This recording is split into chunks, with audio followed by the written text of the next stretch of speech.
وأشهد أن سيدنا ونبينا محمد رسول الله وعلى آله وأصحابه وذريته إلى يوم القيامة. سبحانك لا علم لنا إلا ما علمتنا إنك أنت العليم الحكيم. Amma ba'du. Parsanipun para sepuh bini sepuh kasepuhan ingkang sumrawuh kesempatan enjang siang menika kula mulyakaken. Parsanipun para alim, para ulama, para kiai, utaminipun panjenenganipun Simbah Kiai Muhsin Dimyati, panjenenganipun Bapak Kiai Mustafa Jufri, panjenenganipun Bapak Ki Mujab, panjenenganipun Bapak Kiai Rafiq, lan sedaya para kiai kang nyunapunten boten saged kawula sebat asma karimipun sunggal pokos tunggal sedaya kang tansah kawula dhereki. Semrawahipun dumateng para pilenggah kakung Sumawana Putri, kasepuhan, tokoh masyarakat lan sedaya mawon yang kula hormati. Puji syukur kula panjenengan sedaya monggo tansah kita jaken wonten arsa dalam Allah Subhanahu wa taala. Kesempatan enjang siang menika kita saged sareng-sareng memperingati wontenipun wiyosan dalam junjungan kita Nabi besar Muhammad sallallahu alaihi wasallam, yang mana merupakan apresiasi rasa senang dan gembiranya kita, syukur kita atas kenikmatan ingkang dipun paringaken Allah dumateng kula lan panjenengan sedaya. Inggih menika wujudipun junjungan kita Nabi besar Muhammad sallallahu alaihi wasallam. Apresiasi utawi ungkapan rasa bunga niki sakjane nggih awit riyin pun wonten. Dari zaman dulu sudah ada. Pada zaman rawuhipun Kanjeng Nabi saking Mekah dumugi Madinah, tiang-tiang Madinah membacakan tolak al-badru alaina. Itu bukti daripada kegembiraan mereka karena kedatangan junjungan kita Nabi Muhammad SAW. Ini ungkapan. Dalam setunggalipun kitab pun ngendikaken bahwa Rasulullah Shallallahu Alaihi Wasallam niku nate ngakekai piyambakipun. Jadi sampun dados Nabi niki pernah beliau memotong kambing untuk niat akikah dirinya. Padahal sejarah niku sampun jelas bilih Abdul Muthalib kakekipun Kanjeng Nabi akali Rasulullah sallallahu alaihi wasallam liyaumi sabihi, mengadakan akikah untuk Kanjeng Nabi pada hari ketujuhnya.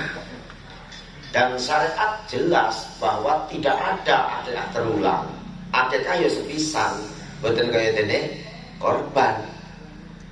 Ulama mentafsirkan terhadap hal ini, apa yang dilakukan oleh Rasulullah itu ungkapan kesyukuran beliau atas terlahirnya. Atas nopo terlahirnya. Namun niku tafsiran ulama, apalagi sebab kalau akikah 2 kali tidak masyruh. Kalau belum diakikah jelas riwayat sudah jelas bahwa Rasulullah mengatakan bahwa beliau diakikahi oleh Abdul Muthalib pada hari ke-7. Kok beliau mengatakan lagi itu ungkapan syukur beliau atas kelahiran beliau piyambak. Sehingga cara-cara ta'zim kepada Rasulullah, kepada kelahiran Rasulullah niku pun berlanjut dari awal sampun wonten.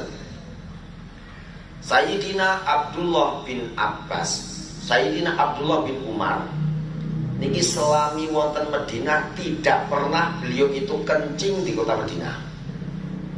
Karena apa? Saya tidak mungkin melakukan itu karena Rasulullah dikebumikan di bumi ini. Sehingga kalau badhe qatil hajat niku medal. Diniati napa? Niat ta'ziman li Rasulillah. Imam Malik yang mana beliau pernah mengatakan manimtu ila ra'aitu Rasulullah sallallahu alaihi wasallam fil manam. Saya tidak pernah tertidur kecuali kudu ketemu Kanjeng Nabi. Niki Imam Malik. Ngoten niku Imam Malik niku beliau tidak pernah naik kuda, beliau tidak pernah pakai terompah selama di kota Madinah. Tatkala ditanya kenapa, ta'ziman di Rasulillah, ta'ziman di Turabihi.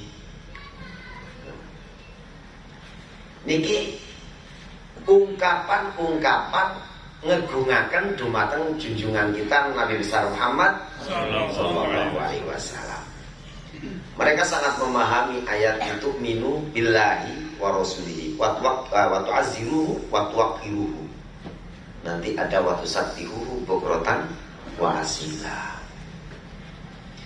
Sehingga pada kurun kelima berarti abad kelima dari hijrahnya Rasulullah. Bermula dari tahun 400 sekian ini muncul wontenipun peringatan Maulid yang diidharkan seperti haflah atau al-ihtifal. Nek biyen iku lah takdiman mereka mengungkapkan caranya masing-masing. Tapi setelah kurun 5 ini orang sudah mulai mengorganisir, mulai mengumpulkan orang, mulai mengungkapkan secara bersama-sama dengan tujuan mungkin tafahum liman la ya'lamun, memberi kefahaman bagi orang yang nggak tahu. Kalau jenengan sedaya ini kan ora diajak-ajak kon takdim karo Kanjeng Nabi yo kapan takdim. Kene mboten? Muncul setelah munculnya adanya peringatan seperti ya tadarabunal ulama. Ulama ini berbeda pendapat. Antara yang mengiyakan, yang mentidakkan, yang menerima, yang menolak, yang mengistihsankan. Lah niku lak biasa. Ngomong ali zaman niku perkara sing luar biasa, mau bahasa masak ribut kok gitu. Biasa muncul. Dari munculnya niku para ulama itu menganalisa terhadap namanya disposisi hukum. Mana Rafiq ya? Ini sebenarnya hukumnya mau dikemanakan?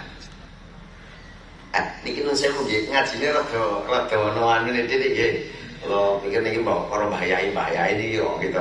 Ngajine cerita tok yo jenengan sing seneng iki wae. Niki nggih. Akhirnya dari keseluruhan itu diambil bahwa inti daripada apa yang sekarang diadakan yaitu al-ihtifal biwiladati Rasulullah sallallahu alaihi wasallam itu merupakan idhar li farah wasurur itu azimuhu wa tuwaqiruhu. Itu sebenarnya cuma ungkapan daripada rasa senang dan gembira, rasa takzim dan rasa untuk siap berjuang di barisan junjungan kita Nabi besar Muhammad sallallahu alaihi wasallam. Sehingga hal seperti itu menurut orang yang mengkriteriakan bahwa bid'ah itu dibagi dua, ini komandannya Izzuddin bin Abdussalam yang mengatakan bahwa bid'ah itu ada dua. Ada bid'ah hasanah, ada bid'ah sayyi'ah. Menurut beliau ini adalah bid'ah yang hasanah. Karena apa? Karena isinya dan intinya merupakan pembaharuan untuk kemaslahatan iman, kemaslahatan Islam, kemaslahatan umat. Tidak ada orang setelah maulid kemudian ini prosesinya negatif, tidak ada. Karena di dalam maulid itu yang diadakan nopo, yang ada di dalam maulid itu nopo, baca Quran, pengajian, baca selawat, riwayat dan seterusnya. Ada di dalamnya it'amu ta'am. Sebagaimana yang diungkapkan oleh Sayyidina Umar dalam masalah tarwih, katanya nikmatil bid'ah hadi. Sebaik-baiknya bid'ah ini tarwih yang dilakukan secara berjamaah. Nah, mengikut pada itu, maka Sayyid Izzuddin bin Abdussalam mengatakan bahwa iktifal biwiladatin Nabi adalah perkara yang bid'ah hasanah. Tapi bagi orang yang tidak mengatakan bid'ah dibagi dua, pembesarnya itu adalah Taqiyuddin Ibni Taimiyah dan Abu Ishaq Asy-Syatibi. Ini bid'ah cuma satu. Ya udah ada bid'ah hasanah dan bid'ah ya bid'ah. Mereka yang mengatakan bid'ah cuma satu, definisi bid'ah itu sendiri adalah ma yukhalifus sunnah, sesuatu yang bertentangan dengan sunnah. Sekarang di dalam maulid ini yang bertentangan dengan sunnah itu apanya? Maka menurut kriteria kedua ini pun maulid ini termasuk dalam tatanan man sanna fil Islam sunnatan hasanatan, yaitu orang yang memperbaharui jalan dalam Islam, jalan yang baik, yang mana nanti falahu ajruha wa ajruman amiluha. Jadi model tidak ada yang dipermasalahkan. Menurut sing kaya kene ya hukumnya merupakan man sanna fil Islam sunatan hasanatan. Menurut yang itu bid'ah, ini adalah bid'ah hasanah. Niki dari ketentuan hukumnya. Maka Sayyid Alawi bin Abbas Al-Maliki itu mengatakan bahwa maulud itu merupakan apresiasi manusia dalam menampakkan rasa senangnya, gembiranya, takzimnya kepada junjungan kita Nabi besar Muhammad Sallallahu Alaihi Wasallam. Ini bisa dilakukan dengan cara apa saja, yang penting cara itu adalah cara yang terhormat dan tidak mukhalif lisyar'i. Kata dia, caranya cara yang terhormat dan tidak bertentangan dengan syariat. Orang juga mulutan ebek-ebekan umpamane niki mboten pas. Karena nafsu ebek-ebekan sendiri nanti akan ditentang dalam satu pangendikanipun Sayyid Ibnu Hajar Al-Asqalani yang mengatakan bahwa selagi tidak ada adul kharij kahtilat rijal binisa wal laqat wa ghairuha minal lahwat, ini hukumnya boleh. Lah kalau umpama kok mulutan ceritane kok teng jerone beda, dan iki sing mboten angsal. Jelas nggih? Jadi kalau jenengan setuju niki masalah mulutan betul-betul sesuatu tinggalanipun ulama-ulama kita yang wajib kita lestarikan, karena isinya adalah mengenalkan terhadap umat siapa itu junjungan kita Nabi besar Muhammad Sallallahu Alaihi Wasallam. Guru saya Sayyid Hasan bin Abdullah Marsyadiri mengatakan al-maulud ibarah an qiraati siratin nabawiyyati. Yang namanya mulud dan niku lah perumpamaan daripada kula jenengan sedaya niku midhangetaken maca terhadap sejarah Kanjeng Nabi. Kan ngoten nggih? Itu.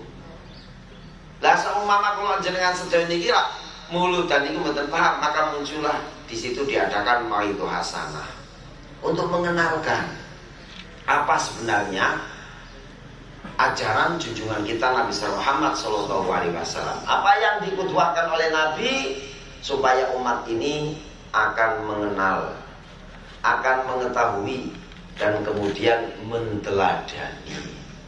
Niki tujuan akhir daripada peringatan Maulid Nabi Muhammad Sallallahu Alaihi Wasallam. Sehingga kula panjenengan sedaya wonten ranah-ranah peringatan ingkang kados mekaten sesuai dengan yang dikatakan oleh Ibnu Taimiyah di akhir pangendikan. Pada waktu itu Ibnu Taimiyah menentang habis-habisan peringatan Maulud, tapi di akhirnya beliau mengatakan al-mu'minu ma'jurun biniyatihim. Wong iman wong Islam niku yo diganjar sesuai dengan niatnya. Dari situ monggo wajibipun kula jenengan sedaya nek peringatan-peringatan diniate sing sae nggih. Niat sing apik. Niate kula jenengan sedaya niki napa? Seneng nek Kanjeng Nabi niku dilahirkan di dunia. Kita takzim dengan Rasulullah, kita siap mengikuti ajaranipun junjungan kita Nabi besar Muhammad. Semakin kula jenengan sedaya niki kathah niatipun, mongko semakin kula jenengan sedaya kaya menu pahalanipun. Ngoten nggih. Kaya menu pahalanipun. Bukan napa orang-orang salaf niku napa-napa niku diniati, Pak. Ngantos Sayyid Ali bin Abu Bakar Sakran menulis satu kitab niate nikah. Jadi nek wong arep nikah iku kudu diniati. 50 niat untuk orang mau nikah. Jadi nek kula jenengan niate nikah napa lah sembuh pokoke nikah kan ngoten gitu. Penting segera jadilah ngoten niku. Niate napa mestinya teng jero banget atau diungkap. Akhirnya apa? Sampai muncul ndak pernah muncul. Karena memang apa? Keniatan kita itu lemah. Niat yang tidak pernah diapresiasikan, diaplikasikan. Bagaimana? Niat itu bukan sesuatu yang sederhana, tapi niat itu merupakan pondasi utama. Sehingga imam kita, Imam Syafi'i radhiyallahu taala anhu, senantiasa memasukkan niat dalam segala rukun ibadah. Gitu kan? Nggih, karena beliau berpendapat bahwa innamal a'malu binniyah itu innama sihatul a'mal. Sunya saya amal itu ya kudu niat. Gitu. Bukan cuma kamilul amal dah, tapi sihatul amal. Karena pentingnya niat niku kula panjenengan sedaya niki diisyarati bahwa niatul mukmin khairum min amali. Niate wong mukmin kuwi luwih apik timbang amale. Sehingga kula jenengan sedaya mungkin usianya 70 tahun, 75 lah sing rada dawa. 50 tahun, 60 tahun gitu.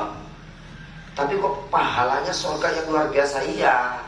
Karena walaupun usianya segitu, tapi nek umpama kok Gusti Allah paring 1000 tahun lagi, yo kita tetap para ibadah, betul toh? Orang ndak pernah yang namanya orang mukmin berniat nek aku umure kok punjul saka 100, aku tak metu saka Islam, murtad. Langsung niku. Karena kita tidak pernah berniat untuk mukhalafah, untuk keluar dari Islam, maka pahala itu pun terus mengalir. Senajan kita sambul sedo. Karena apa? Keniatan kita. Makanya dikatakan niatnya lebih apik timbang amal. Ini amal dibatasi waktu, tapi kalau niat tidak ada batasnya. Sampai hari kiamat di Gusti Allah, awake umur kali kita akan taat terus di Gusti Allah. Tapi umur membatasi kita. Gitu betul? Ini pertama. Si nomor kali bahwasanya sejarah Maulid niki ada seorang ulama di Yaman, Sayyid Abdul Ghaffar Al-Mudhaffari. Itu beliau adalah pemrakarsa orang menulis Maulid. Pemrakarsa orang menulis apa? Maulid. Menulis sejarah Nabi. Dulu namanya bukan Maulid, tapi apa? Siratun Nabawiyah. Pada saat itu ini keprihatinan didorong karena nopo? Karena beliau seorang raja yang taat beribadah niku ningali masyarakat niki kacau. Masyarakat niki sudah mulai bergeser tatanan. Si maune kaya ngene dadi boten, si maune kaya ngene dadi boten. Sehingga sulitnya menata birokrasi karena kemajuan yang terus tidak tertahankan, tidak bisa ditahan, masuk terus, pegangannya lemah. Sehingga tak kala beliau bermusyawarah dengan para ulama, menemukan satu kesimpulan, cara yang paling efektif untuk menjaga akhlak daripada orang-orang Islam, kita terus mengenalkan Nabi kita kepada mereka, menjadikan Nabi kita qudwah untuk mereka. Caranya bagaimana? Caranya yang kita tulis yang jelas, nanti kita bacakan, masyarakat biar mendengarkan. Akhirnya diadakan kayak sekarang namanya lomba menulis sejarah Rasul. Nah, pada saat itu keluar menjadi juara itu Al-Barjanji. Luar biasa. Dan ini ternyata efektif. Setelah niku dibaca, masyarakat ini kembali ingat tuntunan Kanjeng Nabi, ingat terhadap ajaran Rasulullah. Maka itu terus setiap tahun dilakukan melalui ajang media Maulid Nabi. Jadi ini fungsi yang kedua adalah mengembalikan kembali umat supaya berpegang teguh kepada contoh qudwah dari junjungan kita Nabi besar Muhammad sallallahu alaihi wasallam. Lah ngriki niki lah kadang-kadang kalau jenengan sedaya ini berbicara tentang masa qudwah Kanjeng Nabi. Rasulullah sallallahu alaihi wasallam niki pro kontra nipun nggih. Beliau ada satu penghentikan katanya faqiruhu ikhtiyaran lattirara. Fakire Kanjeng Nabi niku mergo milih, Pak. Karena kehendak beliau, bukan karena terpaksa jadi fakir, tidak. Sampai ditawari gunung Uhud supaya jadi emas, tapi beliau menolak. Jadi le fakir niku napa? Milih. Memang kepenak jadi fakir daripada sugih. Ngoten. Pertama, nomor kaping kali wong Kanjeng Nabi milih fakir, wong mati milih sugih kok. Nggih napa mboten? Lah coba sakniki nek umpama Kanjeng Nabi milih sugih, umate sing do ora sugih ya selalat celilit temenan kok. Nggih mboten? Nggih wong Kanjeng Nabi milih fakir, umate berlomba kaya. Loh, kaya itu enggak apa-apa, bukan sesuatu yang apa?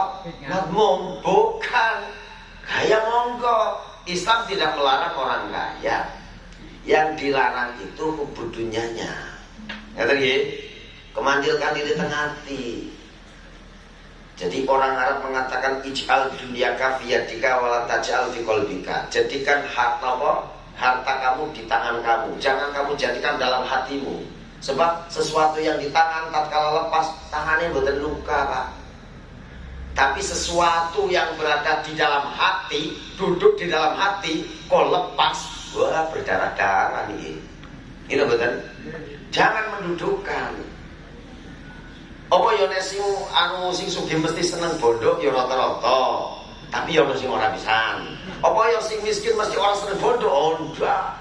Wong miskin iku yo kepengin sugih kok. Ngene betul. Iya niku wonten ulama iki. Seorang ulama niki ulama ini pun Masya Allah luar biasa. Ulama kelihatan sufi, kelihatan qanaah, menerima muridnya kata. Tapi saking saking ngoten nggih. Jadi beliau niku nek arep siang ngeten iki untuk makan siang ajak santrine kegemiwa ngoten nggih. Dan tak boleh ngendahar niku. Saking boten ngoten nggih. Tapi niku menjalani dengan senyum luar biasa. Suatu saat piyambake ngendika kali muride, ndhawuhi supaya sowan kamase. Dadi Mbah Kiai niki enggak ada kakang. Wis kowe sowan karo kakangku.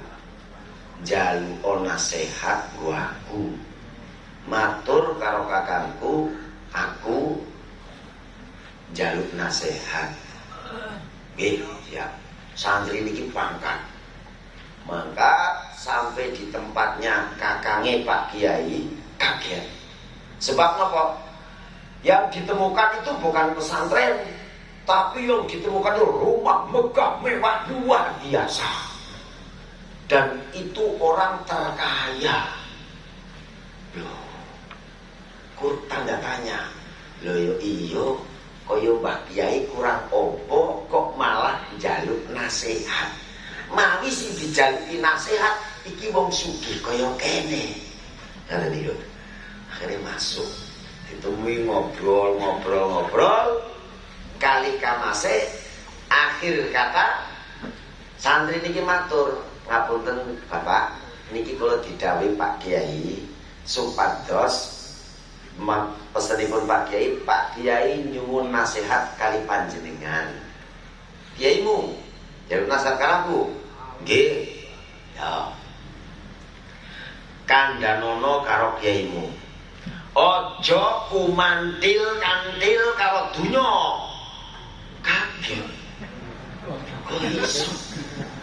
Nomor loro mbok yo dadi wong sing percaya karo kemurahan Gusti Allah. Ono wae, omong karo kiaimu. Tokno rasa demening donya saka atine. Iki santri koyo semaput. Kiai ku duwe apa? Mangane gramak. Kok aja kemandil-kandil. Akhire bali ditakoni Pak Kiai ora semaur. Lah ngoten niku. Kamasku ki pesen apa? Amanah sira. Nggih Pak Yai. Ngapunten niki kula dipeseni terusipun panjenengan ampun kemandil-kandil kali donya ken ngedalaken demene rasa demene donya teng atine panjenengan kali panjenengan ken percaya kali kemurahan Gusti Allah. Nangis Pak Yai. Iki santrine tambah bingung. Lha apa? Aduh nang yuk ditakon ngapunten Pak Kiai kula nggih badhe belajar. Sajatosipun ingkang kedadosan niku pripun? Ngene ya. Kang Mas Mugi wong sing blas menolak terhadap dunia, tapi dunia mengejarnya. Tapi diparing kok dunya kabeh dientekno saka Kang Masku, sedikit pun tidak akan goyahno kebersamaannya dengan Allah. Aku yo krasa kon aja demen dunya, kon ngetokno rasa demen kuwi dunya, mergo nek aku arep gegemi wakiku yo harap-harapane yo kepengine oleh akeh. Yo kadang-kadang nyung yo ora percaya dene iki oleh apa ora. Nyung krasa. Lho, dadi sing dilarang niku mboten sugih nggih Pak nggih. Tapi nopo lho yo wong pirang-pirang kok cara jenengan tak takoni niki. Jenengan duwe bojo wayu tapi jenengan ora pati seneng, tapi jenengan duwe karo wong ora duwe bojo seneng karo wong ayu tapi duwe milih sing pundi? Hah? Lah pirang-pirang ngoten niku nggih. Rasanya kepengin memiliki tapi tidak pernah bisa memiliki, namanya bertepuk sebelah tangan. Itulah kita. Niku. Nggih mboten? Kepengin iki ra kesembadan. Sementara banyak orang-orang yang punya ini, punya itu, tapi rapatnya menghendaki. Loh, walaupun tidak begitu menghendaki, orang-orang seperti itu lebih bahagia. Sebab apa? Senajan buatan ini, tapi duit daripada senang orang duit. Lebih apik sugih tapi orang senang. Jangan kepingin sugih, si orang senang. Dan kita niki ukurannya niki ngeten Pak. Ukurane awake kita kadar ta'alluqud dunya bil qalbi itu diukuri. Kumandiling dunya tengah ini kita. Jenengan nek kelangan duit 10 yuta rasane piye? Krasa apa ora? Iki tak critani sing padha duwe 10 juta ora tau duwe ya rasa crita ngoten niku. Sing wis tau duwe 10 juta juga ilang. Kelangan duit 10 rasane piye? Ambiar kan gitu. Rasanya kok galau. 3 dino 4 dino 10 juta hilang. 10 juta hilang. Oh berarti masih terluka hati kita. Oh berarti selama itu hati kita masih menjadi singgasananya dia. Sehingga tatkala dia kecabut sokong hati, hilang dari tangan hati yang terluka. Padahal hari kalane kita mati kuwi ilang kabeh. Gitu betul? Tatkala kita mati harus lepas semua. Bojone sing ayu kudu dipengen wong meneh, waduh tobat ya. Ya kita bojone sing ukele golek awan bumi kesel dan sebagainya. Saiki wis nang omah bareng bojone kita dipek wong, lak bondo niku dirasakan orang yang kedua toh. Tobat iki. Pasrah iki gitu. Nek mati wis entek kabeh, ora ono sing digawa. Nggo apa kok niku? Makanya kalau kita mau mati, rasa kula jenengan sedaya tidak bisa membebaskan kecintaan kita dengan dunia, ikut tersiksa. Padahal kula jenengan sedaya sing dijaluk mati berbahagia. Kan itu loh. Mati dalam keadaan bahagia, husnul khotimah. Wis ora mikir dunia ngoten. Nek kula tanglet kali Mbah ya ini kita komentar. Lah niku bisa apa yang bisa menjadikan kita mati tersenyum, kita mati bahagia, tur iso ikhlas kabeh sing kita tinggalaken. Oh, uang nek duweni amalan sing istiqomah, itu nanti sebelum dia mati akan dipertunjukkan kepada dia maqamahu fil jannah. Dadi wong kuwi saurunge mati nek dekne kok istiqomah le ngamal, iku arep dituduhi iki lho nggonmu nang akhirat kene. panggonanmu besok nang surga seperti ini. Menungso tatkala menjelang kematian dipertontonkan oleh Allah maqamahu fil jannah, kedudukan dia di surga, lali kabeh karo sak dunya. Sebab apa? Dunya iki dibandingkan ini kan apa-apane. Bojone sing moblok-moblok alam ora kemutan blas. Sebab apa? Melihat mala ainun ra'at wala udunun sami'at wala qalbun Bashar khobar. Nah, niku kula mandhen legoyo muga-muga kita kabeh sakurunge mati wis dilihatno Gusti Allah nggih. Niku. Nah niki kula nate riyin niku diijazahi saking guru kula Habib Salim bin Abdullah Umar Syafiri. Salah satu wasilah, niki wasilah nggih. Wasilah itu banyak, cuma salah satu wasilah supaya kita tidak mati kecuali kita sudah diperlihatkan kedudukan kita di surga. Nek gelem nglakoni salat 4 rakaat atau 2 rakaat sebelum Jumat. Oke, sebelum apa? Jumat. Jadi waktu Jumat, sebelum Jumatan ya masuk waktu Jumat, lakoni niku sing diwaca surat Fatihah kalian kulhu nek 2 rakaat pertama Fatihah karo kulhu ping 50. Rakaat kedua Fatihah karo kulhu ping 50. Ketemuane ping pinten? Ping 100. Utawa digawe 4 rakaat. Rakaat pertama bar Fatihah kulhu ping 10. Rakaat kedua bar Fatihah kulhu ping 20. Oh dibalik. Rakaat pertama bar Fatihah kulhu 10, yang kedua kulhu 20, yang ketiga kulhu 30, yang keempat kulhu 40. Nah kalau kita belajar fikih dilale supaya rakaat pertama lebih panjang daripada rakaat yang kedua. Rakaat pertama maca Fatihah plus kulhu ping 40. Rakaat kedua Fatihah plus kulhu ping 30. Rakaat ketiga Fatihah plus kulhu ping 20, yang keempat kulhu ping 10. Jumlahnya sami. Niku 100. Nek istiqomah nglakoni niku tidak akan mati kecuali Allah akan tunjukkan kepada dia kedudukan dia di surga. Ternyata abot. Boten percaya jenengan lakonono. Usah ijazah-ijazah sak niku dilakoni. Ternyata berat. Wah. Rakaat pertama 40 sekolah gitu. Waduh ini kok benjuk aku ini. Ya memang itu upahnya bukan jam dinding, tapi upahnya melihat surga supaya kita ikhlas terhadap yang kita tinggalkan dari dunia semuanya. Loh niki mboten kepenak loh, bukan perkara kecil. Kula jenengan sedaya nglalekno sekabehan niku mboten perkara kecil. Gitu. Napa malih sing matine sino, bojone si ayu. Wah lu berat banget niku. Gitu. Wah kembali mari mantene mening mari bojoku kan ngoten niku. Pikirane tak karuan-karuan. Nah, niki pramila kula panjenengan sedaya. Untuk mengikuti teratur jejak Nabi yang memilih fakir itu saya jelaskan bahwa fakir bagi Nabi adalah pilihan. Nek kula jenengan sedaya monggo badhe milih fakir nggih monggo, badhe milih sugih nggih monggo. Pirang-pirang wong sing milih fakir tapi dadine sugih.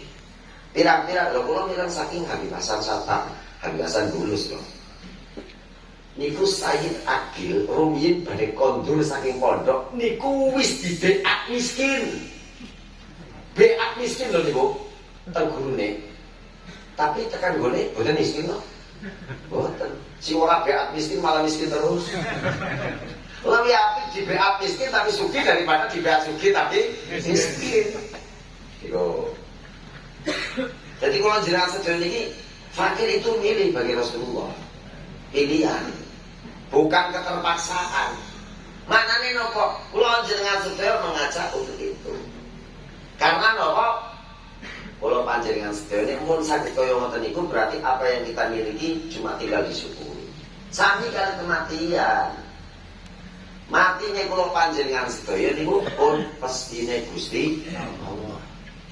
Wong wedi mati yo mati, ora wedi yo mati. Ini corona rame banget nggih. Gusti Allah ilang. Ora ilingan Gusti Allah nek mati ku corona kabeh. Sing ora corona jadi corona gitu. Walah wis corona sebubar waktu tanggal karuan. Dipikir-pikir taruh kali apa ya? Bayi tempo. Prinsipnya gampang. Kita orang Islam percaya orang nek melu Kanjeng Nabi selamat dunia selamat akhirat, percaya. Ya wis dari manut kok. Apa temen protokoler. Manut Kanjeng Nabi selamat dunia selamat akhirat. Percaya mboten jenengan? Ya wis katene iku mawon. Malah sing ngono Kanjeng Nabi dobrak-abrik. Salat didhawuhi kon kerep jarang. Iki mboten ketemu kanca kon salaman kon aja salaman. Lha iku kabeh wae. Rotabe. Dia wingi tapi sing wis ora ono maskeran kok.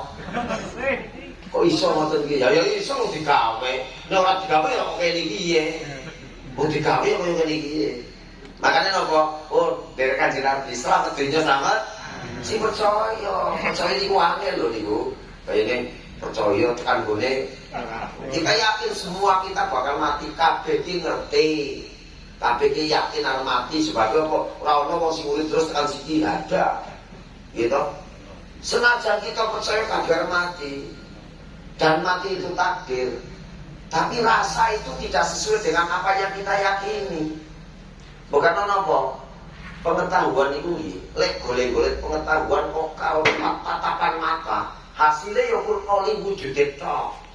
Colok Qur'ane ya oleh huruf tok. Coba nopal, kita cuma dapat teksnya saja. Tapi kalau kita belajar dengan akal pikiran kita, yang kita peroleh nopo pengetahuan. Pengetahuan itu loh niki. Sehingga saat ini langsung kata-katae krono boleh ngaji nganggo akal pikirannya. Akhirnya ilmu itu jadi merupakan ilmu pengetahuan. Ngerti? Masalah dilakukan bukan ilmu pengetahuan no. Kalau kita ngaji dengan hati kita, dihadirkan hati kita, maka yang akan kita peroleh adalah keindahan dan cinta kasih.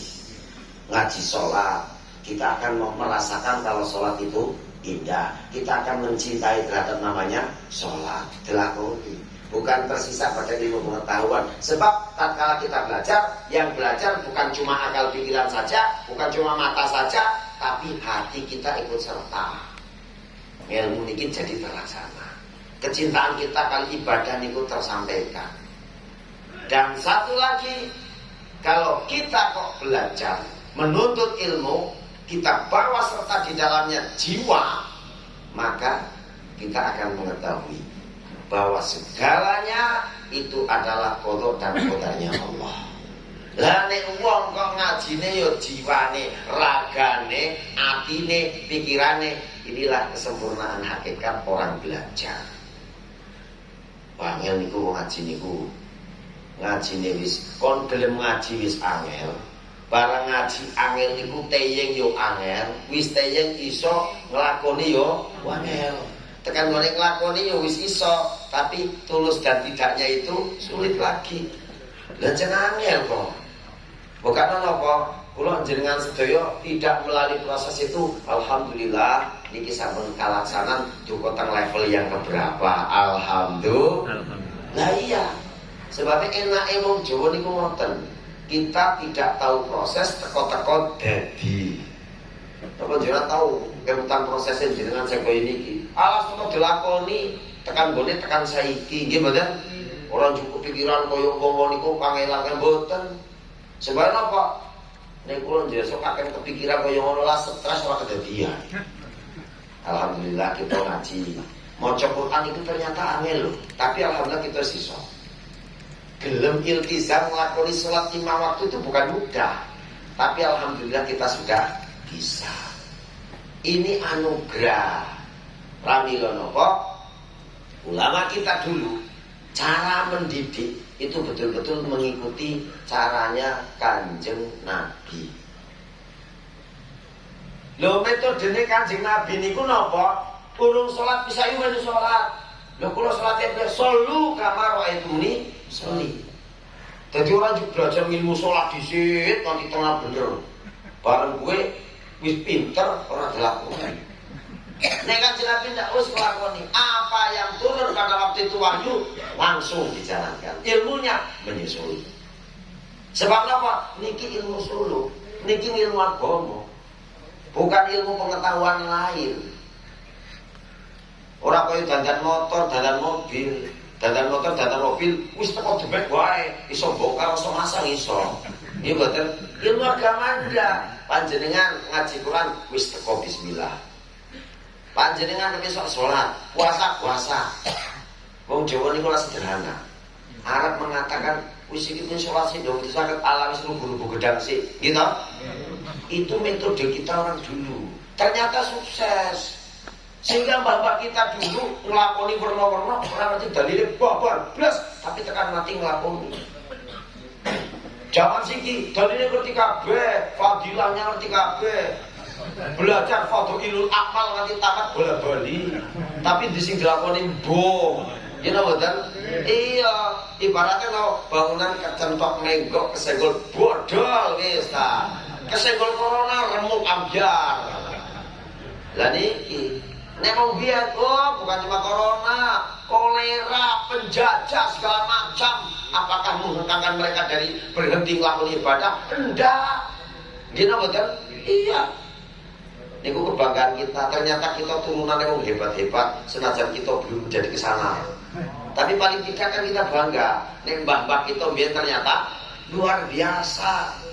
Dijajah jenenge sing semua ngoten dipertukasi semua. Tapi nopo? Alhamdulillah negeri ini tetap berjaya. Sebab apa? Sebab mereka itu memiliki keyakinannya itu ditanamkan oleh ulama begitu dalam. Wis pokoknya nyeweleken iki. Lah saniki niku angel. Titik-titik takon dalile, titik-titik takon sebabnya. Walah takon kabeh. Wis dijelasno pirang-pirang tekan gone yo ora dilakoni kabeh. Kan repot jaman niki. Nah, inilah pembelajaran yang pertama. Hingga nomor kali Rasulullah SAW itu santun dalam segalanya dan kepada semuanya. Karena beliau figur yang sangat mengagungkan kepada kebenaran dan keadilan. Jadi berapa riwayat baik di dalam Al-Quran atau hadis saking katahe ribute wong Yahudi karo Yahudi, ribute wong Yahudi karo Muslim. Kalau terjadi adanya keributan, istilahnya dalam muamalah, dalam segala hal, mereka larine singkong ngakimi sinten Kanjeng Nabi. Lho iso. Yahudi kalau Yahudi ribut, mungkin masalah kebon, mungkin masalah jodoh, mungkin masalah hukum dan sebagainya. Siapa mereka lari kemana mereka untuk menghakimi ke Muhammad? Karena mereka yakin itu orang adil. Itu orang adil. Wong Islam karo wong Yahudi ribut. Mereka sepakat lari kepada siapa? Kepada Rasulullah. Wong Yahudi tidak takut kalau nanti saya Yahudi, kalau Muhammad itu Islam, itu anak buahnya, mesti bela sana. Tidak takut orang Yahudi. Kenapa? Yakin Rasulullah adil. Yo. Ulama kita yang sekarang ini kehilangan ini. Gitu dan orang-orang non muslim ribut kalau muslim judip. Ulama sih menghakimi. Wah ya wis. Karena setelah Allah kan nanti kita. Iya. Coba. Ini Rasulullah. Begitu adil dan mengajarkan makna keadilan. Orang jenengan sedaya niki yo enggak kok dilapura mbok adil mbok ora adil. Mulane jane yo ngarep bojo dobel niku iso rapate pas. Gitu. Sebabnya napa? Ora iso adil ora wis ta. Wis tau lakoni jan ora adil lho. Gitu. Mulane mandeg. Niki napa? Dan Rasulullah suatu saat itu ada seorang, dia itu satu anaknya itu duduk di sini, yang satunya duduk di sini. Anak kecil, yang satu di pangku, yang satu di sampingnya. Kanjeng Nabi takut, iki sapa? Ini cucu saya. Ini juga cucu saya. Letakkan di sampingnya. Jangan satu kok pangku, satu kok duduk di bawahnya. Ini ben adil. Lah kalau jenengan sediki masya Allah. Jenenge wong tua ya wajib adil karo anake. Kita mengajarkan supaya anak berbakti kepada kita.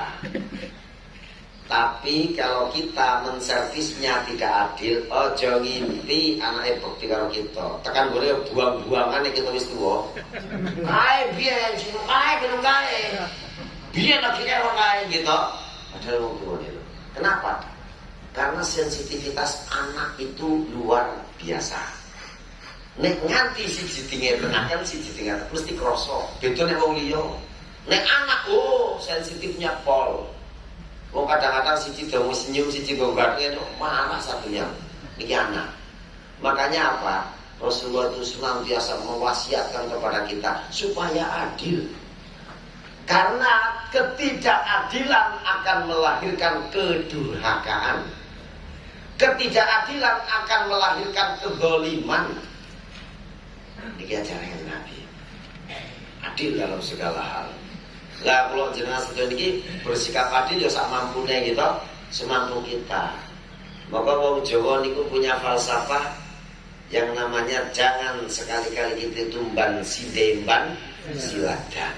Wong siki mboten ora cacat di sini nggih. Sinde niku napa siladan niku napa? Saya tanya dulu pada waktu saya dengar sinde kira, sinde itu kain sutra. Siladan itu kulit bambu yang sudah dikuliti itu. Jenenge welan. Gitu, ban namanya ngemban. Siji dimban karo kain sutra, siji dimban karo welan. Ora adil. Niki falsafah Jawa lho niki. Ajaran untuk kita bersikap adil kepada sesama itu memang merupakan falsafah yang luar biasa. Kanjeng Nabi mengajarkan, Allah mengajarkan, Kanjeng Nabi mengajarkan, ulama kita juga mencontohkan, sampai falsafah Jawa kita juga mengarahkan ke situ. Karena niku perkara sing penting. Omone wong sedulur karo sedulur badu karo kawan ya mergo ora adil. Nun sewu nggih, perkara apa wae nek adil niku rapet. Maling karo maling nek mbagine rata aman. Gitu. Tapi jajal korupsi ngene-ngene kok jebol sebab ana sing ora dibagine adil. Jebol corno. Mulane ilmune maling ya kono adil. Kalau kita sing santri ora adil, maling ora adil kena walat. Apa maning santri, gitu? Niku.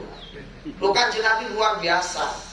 Tidak pernah beliau sampai pada masalah hati, beliau itu pasrah karo Gusti Allah.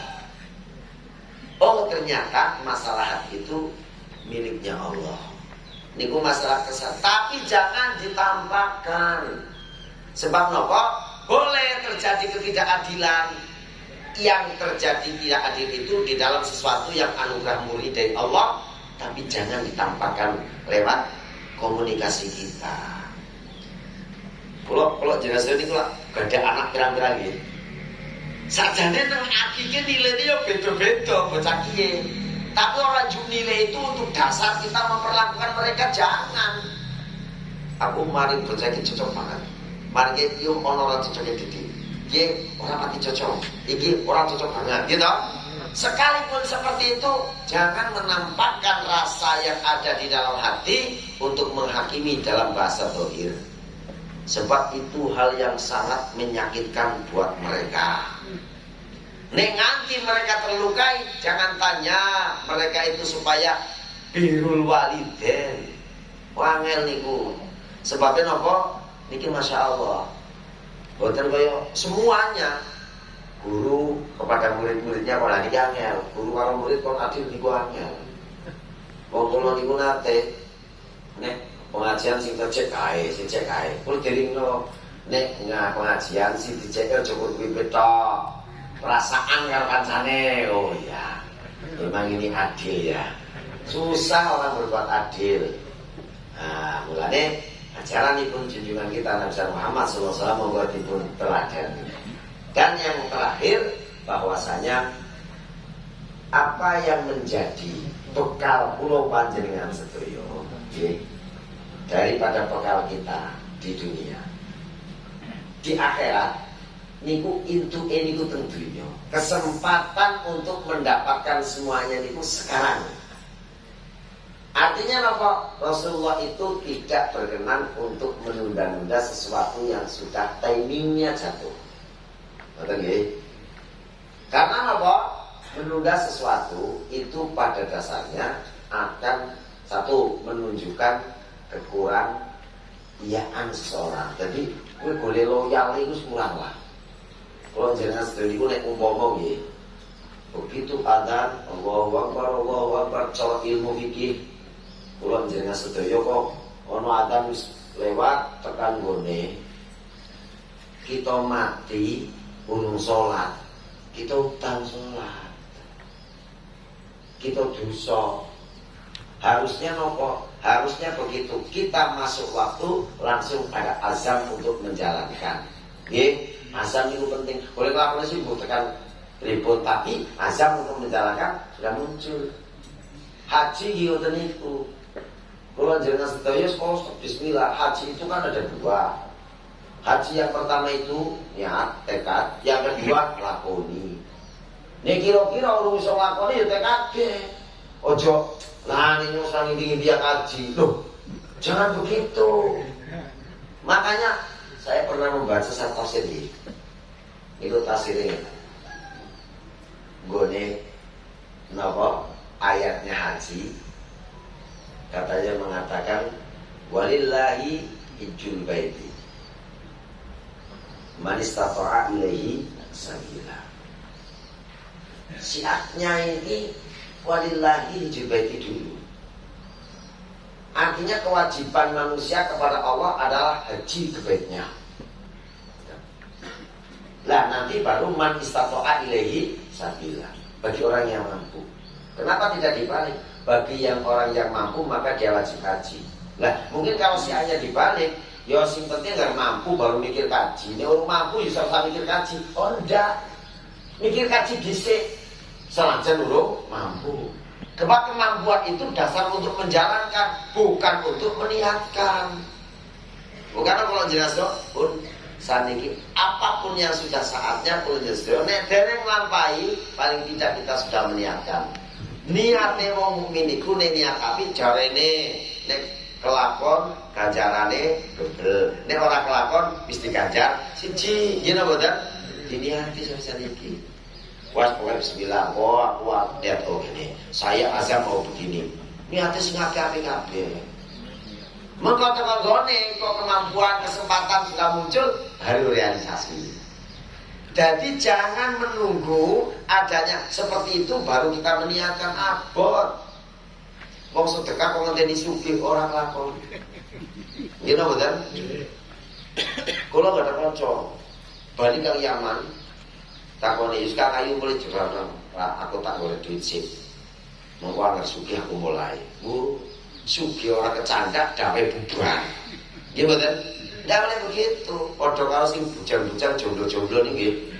Nek kawin cara ilmu agama kurang ngenteni njuk, ngenteni wis digawean. Kawin sik, monggo lagawan pirang-pirang awan dunya ono. Kok bingung lah.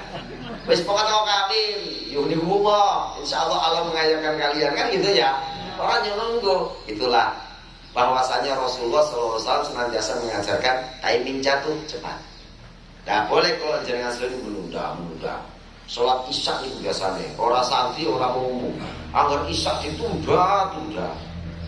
Ini jam 10 isya aku mau balik sana jam 9, jam 9 enggak jam 10 enggak aku tak isya bertahajud. Bala isya semakin ditunda semakin berat. Makanya kita tidak menunda. Dari ketentuan bahwa kesempatan yang kita ada kita jalankan. Kalau panjenengan sedaya akan menemukan nikmatnya taat kepada Allah. Betul percaya jenengan nek urung salat rasane karo kita, tapi begitu salat rasane kan nggih. Itu akan menjadikan kita untuk terulang dan terulang. Tahajud itu berat, tapi nek jenengan saged lakoni, ayo mboten lebih daripada orang lakoni. Napa mawon? Puasa sunah nopo. Segala yang kita kerjakan yang akan terlahir adalah kedamaian. Walaupun permulaan kita melaksanakan mungkin kita terasa berat. Itulah yang namanya perjuangan. Sebabnya umpama kok gampang. Wong gampang niku nikmate titik kok.